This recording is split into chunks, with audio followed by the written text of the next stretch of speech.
Alain Marchal et Alain Soral, ça décape avec Alain Soral quand on lui demande de venir commenter l'actu dont nous la fait pas de la semaine. Alors on nous la fait pas effectivement.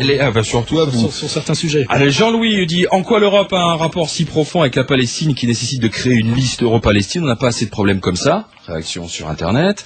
Jacques, enfin un invité Alain Soral qui n'a pas la langue de bois, c'est un véritable lance-flamme, ça ravigote, il faut l'inviter plus souvent. Merci. Luigi est un peu plus critique, votre invité mélange tout, il faut croire qu'il connaît tous les sujets alors que finalement il a une vue globale sans rien connaître, il critique tout, mais qu'il nous montre ce qu'il propose, il serait un très bon politique, beaucoup de bruit pour rien, beaucoup de bruit avec la bouche Alain Soral. Oui. C'est sûr, moi j'écris des livres, il fait quoi lui? Il fait du tricot? Oh, c'est Jean-Louis, Luigi doit avoir une situation quand même, c'est pas parce qu'il vous critique que c'est un... moi Luigi je t'emmerde, voilà. Oh, mais ça c'est de la grossièreté Alain Soral, c'est gratuit. Non. Ouais, mais ça c'est gratuit, il n'y a pas d'argumentaire derrière. J'ai 20 ans de boulot, j'ai publié 8 livres. Peut-être que Luigi derrière son email, il a aussi 30 ans ou 40 ans de boulot, il a peut-être ses souffrances et il a le droit de vous critiquer. Il peut, oui, mais moi je l'emmerde. Mathieu, votre invité devrait lire Gorgias de Platon et suivre les conseils de Socrate. Avoir la tchatche ne devrait pas le dispenser de se préoccuper de justice. Il embobine tout le monde, évite soigneusement les sujets sur lesquels il ne veut pas répondre. Stéphane, il a la pêche, monsieur Soral, et surtout il a raison. Est-ce que quelqu'un pourrait calmer Alain Soral demande Mathias. Je trouve son comportement scandaleux. Il n'a pas me calmer lui aussi être agressif et méprisant envers les homos et n'importe qui d'autre. Anna continue, j'adore Alain Soral, j'aime beaucoup son franc-parler, la justesse de son raisonnement. Et puis Eric, est-ce qu'Alain Soral se préoccupe des chrétiens du Soudan, car eux aussi sont opprimés et même plus? Moi je veux bien qu'il fasse une liste Europe chrétien du Soudan, oui, bien sûr. Et vous voterez pour cette liste à ce moment-là? Non, mais c'est encore plus loin que le problème palestinien, mais c'est vrai que la souffrance malheureusement est partout, et chacun a ses pauvres, quoi. Hein. Moi je suis sensible à la cause palestinienne pour des raisons historiques, parce que je viens de l'extrême gauche. D'autres ça sera le Soudan parce qu'ils sont chrétiens. Mais moi, je respecte les arguments des autres quand je les sens fondés sur la bonne foi et le désir de communiquer. Mais le monsieur Gobert, là, je le connais depuis longtemps et malheureusement, je peux pas trop en parler, mais c'est un sacré bonhomme, hein, attention. Hein. Misère du désir, fiction aux éditions Blanches, c'est quoi ces misères du désir au pluriel, Alain Soral? Parce que après avoir passé en revue, on va quand même parler de votre livre. Oui, c'est bon, c'est secondaire, hein, mon petit livre. Mais c'est vrai que je parle un peu de tout ça là-dedans. Hein, d'ailleurs, tous les sujets qu'on a abordés sont dedans, bizarrement. Comme quoi, c'est. Alors, il y a un truc moi qui m'a fait bondir parce que je me dis tiens, alors pourquoi il s'en prend à ni pute ni soumise, un mouvement que tout le monde a applaudi des deux mains en disant bravo, ça va permettre de faire un peu le ménage sur ce qui se passe en banlieue. Et boum, qui tape sur ni pute ni soumise, mouvement marketing parfaitement formaté pour les médias, c'est Alain Soral. Qu'est-ce que vous leur reprochez à Ni Pute Ni Soumise? Déjà, je vais vous balancer une petite info qui n'a pas beaucoup circulé dans les médias, c'est que le secrétaire général de Ni Pute Ni Soumise, Mohamed Abdi, qui est le compagnon de Fadela Amara, on dit compagnon, on sait pas trop ce que ça veut dire, vient de prendre 3 ans de prison, dont 1 an ferme pour escroquerie, vous voyez, déjà. Pendant que lui rentre en prison, les autres, elles sortent un disque. Moi, ce que je vois, c'est que je me suis intéressé à cette association sur le terrain. J'ai vu qu'elle était énormément manipulée par des gens qui n'ont pas grand-chose à voir avec les quartiers, que le but était c'est dans mon livre tout ça, mais que le but était en fait de créer des tensions entre les garçons et les filles, avec toujours le même but pour moi, c'est de retarder l'intégration des banlieues par tous les moyens, enfin de ces maghrébins français d'origine maghrébine, et que c'était ce qu'on appelle une stratégie de la tension, qui ressemble beaucoup d'ailleurs à ce qui se passe en ce moment dans le monde, et que c'était très contre-productif et très manipulé. Attends, voilà. Alain, elles veulent l'inverse, au contraire elles disent aujourd'hui nous on veut être libre, on veut plus avoir. Alors moi ce que je démontre dans le livre des grands frères, je dis que ça se passe pas tout à fait comme ça et comme si et pas s'habiller comme ça. De ce que j'ai vu, ça ne se passe pas tout à fait comme ça. Moi, ce que je démontre dans le livre, c'est qu'en réalité, il est beaucoup plus dur d'être un garçon qu'une fille en banlieue, parce qu'en fait, la France est tout à fait d'accord pour accepter les petites beurettes, surtout quand elles sont mignonnes, comme Ness, comme Hôtesse, etc. Et en fait, on ne veut pas des garçons. Et en fait, la réalité, c'est là. Il y a une vraie souffrance et une vraie solitude des garçons qui restent bloqués en bas des tours, alors que les filles, elles, on les laisse rentrer dans les boîtes, on les invite, parce qu'en fait, c'est de la chair fraîche, quoi.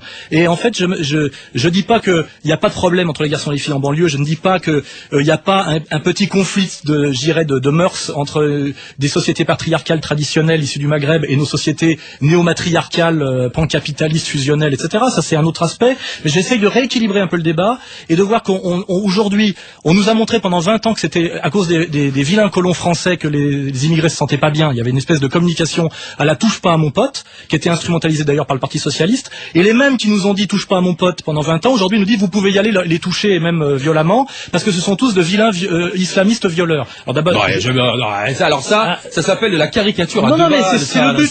C'est le but, c'est de créer le soupçon pour tout Français d'origine maghrébine que c'est un fondamentaliste et un violeur. Je fais déjà remarquer qu'on peut pas être les deux. Ce sont les fondamentalistes et les radicaux qui font aujourd'hui que justement le soupçon pèse sur les autres. Eh ben moi j'y suis allé voir sur place et finalement je trouve qu'il y a beaucoup plus de médiatisation du problème que de problèmes réels et je suis inquiet je me dis que quand il y a une surmédiatisation avec ces histoires d'imams des caves, de pauvres imams de Vénissieux qu'on fait parler, qui est un abruti exprès pour dire voyez les Arabes veulent frapper les femmes, c'est qu'on veut à tout prix. Il y a une sorte, je vais poser mes mots, il y a une sorte d'appel à la ratonnade aujourd'hui de certains médias de pouvoir et qui s'appelle une stratégie de l'attention et qui correspond beaucoup d'ailleurs à ce qui se passe en ce moment dans le monde et notamment en Irak. Je trouve ça très dangereux. Je vois pas pourquoi on veut pousser les chrétiens et les Arabes à se taper dessus et qui tire les marrons du feu. Je dis c'est pas le meilleur moyen d'intégrer les franco-maghrébins que de systématiquement les humilier.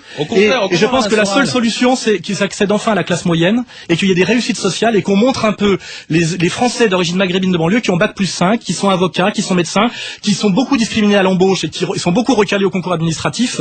Et moi, autant je suis pour la double peine, autant je suis pour la non-discrimination à l'embauche. Et je crois que cette stratégie de l'attention qui est mise en scène aujourd'hui par Ni Pute Ni Soumise, complètement instrumentalisée par le PS, et on sait qu'il y a derrière, tout ça est dans mon livre, démontré dans mon livre, est très contre-productif, très dangereux, et n'est peut-être pas sans rapport avec justement l'affaire israélo-palestinienne, et avec un certain soutien des gamins de banlieue pour les Palestiniens. Vous faites un sacré foutu cocktail. Non, moi je suis un initié, et c'est mon sujet, je connais bien. Alors, attends, ça veut dire que les autres sont des cons. Non, ils n'ont pas réfléchi comme moi au problème, et ils sont pas allés voir. Ça veut dire que vous détenez la vérité absolue. Non, j'ai travaillé sur le sujet, je suis allé voir les réseaux, les trucs sous-jacents, je suis allé voir ce qu'il y avait derrière Ni Pute Ni Soumise, et je veux même pas trop en parler à l'antenne, mais dans mon livre, ceux que ça intéresse verront et là je les mets au défi de me contrer, ceux qui manipulent, le PS qui manipulent ces associations. Tout ce que je dis sur Ni Pute Ni Soumise est vrai, d'ailleurs, ils refusent de dialoguer avec moi parce qu'ils savent que je connais pas mal de vérités sur eux, et d'ailleurs le fait que Mohamed Abdi soit en prison pour escroquerie, ça n'a pas été très médiatisé parce que ça les gêne terriblement. C'est pas pour autant que le mouvement est dissous, que ça discrédite le mouvement. Je vous sais que le mouvement c'est 500 personnes.